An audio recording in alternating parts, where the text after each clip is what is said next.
হাইকোর্টের নির্দেশে চাকরি বাতিল করে দেওয়া হয়েছে এসএসসির পুরো প্যানেলটিকেই। প্রায় 25,000 লোককে চাকরিহীন করে দিয়েছিল কলকাতা হাইকোর্ট। তারপরে সেই মামলা গেছে সুপ্রিম কোর্টে। এবারে সেই এসএসসি চাকরি প্রার্থীদের জন্য তৃণমূলের সাধারণ সম্পাদক অভিষেক বন্দ্যোপাধ্যায়ের তরফ থেকে বেরিয়ে এসেছে বড়সড় আপডেট। একজনেরও চাকরি যাবে না। এসএসসির 25,000 চাকরি প্রার্থীদেরকে নিয়ে মন্তব্য করলেন অভিষেক বন্দ্যোপাধ্যায়। সাথে সাথে দেখে নেব এই সকল চাকরি প্রার্থীদের জন্য দেশের সর্বোচ্চ আদালত সুপ্রিম কোর্টের তরফ থেকে কি আপডেট বেরিয়ে এসেছে। তো চলুন শুরু করা যাক।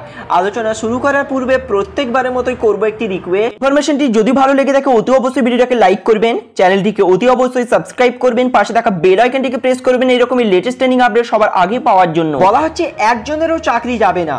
এসএসসির 25,000 চাকরি হারাদের নিয়ে বিরাট মন্তব্য অভিষেকের। স্কুল সার্ভিস কমিশনের চাকরি হারাদের নিয়ে মন্তব্য করলেন তৃণমূল প্রার্থী অভিষেক বন্দ্যোপাধ্যায়। এসএসসির মামলায় চাকরি বাতিল নিয়ে আপাতত স্থগিতাদেশ দিয়েছে দেশের সর্বোচ্চ আদালত তথা সুপ্রিম কোর্ট। এসএসসি নিয়ে মামলার ব্যাপারে অভিষেক বলেন, দুটো ইস্যুকে কেন্দ্র করে লড়াই করছে এই ভোটে। এক হচ্ছে এসএসসি, দুই হচ্ছে সন্দেশখালী। এসএসসির বেলুনে আলোপিন সুপ্রিম কোর্ট ফুটিয়ে দিয়েছে। লাড্ডু বিতরণ করছিল চাকরি গেছিল বলে, বাজি পটাকা ফাটিয়েছিল বিভিন্ন জায়গায় বিজেপি। 25,000 জনের চাকরি বাতিল। সুপ্রিম কোর্টে গিয়ে 2 থাপ্পড় খেয়েছে বিজেপি। এসএসসির বেলুনে আলপিন সুপ্রিম কোর্ট ইতিমধ্যেই ফুটিয়ে দিয়েছে। পুরো বাতিলের যে অর্ডার ছিল তার উপর সম্পূর্ণ স্থগিতাদেশ দিয়েছে দেশের সর্বোচ্চ আদালত। একজনেরও চাকরি যাবে না, আমরা তো বলেছিলাম, আবারও আশ্বস্ত করলেন তৃণমূলের সাধারণ সম্পাদক অভিষেক বন্দ্যোপাধ্যায়। সাথে সাথে বিজেপিকে তীব্র আক্রমণ করে অভিষেক বলেন, আমরা গোধরা দাঙ্গার কথা শুনেছিলাম, আমরা পুলওয়ামার কিভাবে নিজেদেরকে স্বার্থ চরিতার্থ করতে বিজেপি পুলওয়ামা করেছিল শুনেছিলাম। আবারও একথা আমি বলছি না, একথা সতপাল মালিক বলছেন, যাকে বিজেপি রাজ্যপালে নিয়োগ করে জম্মু কাশ্মীরে পাঠিয়েছিলেন। সেই যখন রাজ্যপাল ছিল, সে যখন কেন্দ্র সরকারের কাছে তথ্য ছিল, আগে থেকে ইন্টেলিজেন্সি ইনপুট ছিল, তাও এরা কোনো ব্যবস্থা নেয়নি। 40 জনকে শহীদ করিয়েছিল তারা নিজেদের স্বার্থে।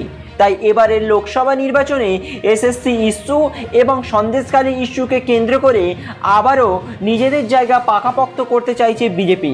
কিন্তু ইতিমধ্যেই সর্বোচ্চ আদালতের তরফ থেকে আলপিন ফুটিয়ে দেওয়া হয়েছে বলে মন্তব্য করেন অভিষেক বন্দ্যোপাধ্যায়।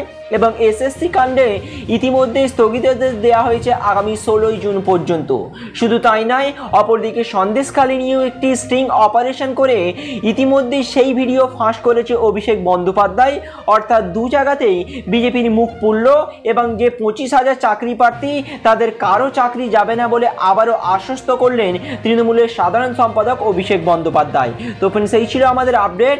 আপনাদের মধ্যে কেউ যদি এসএসসির চাকরি প্রার্থী থেকে থাকেন তাহলে অবশ্যই বর্তমান পরিস্থিতি সম্পর্কে আপনার কি মতামত অবশ্যই আমাদেরকে কমেন্ট বক্সে লিখে জানাবেন। Thank you friends, thank you for watching.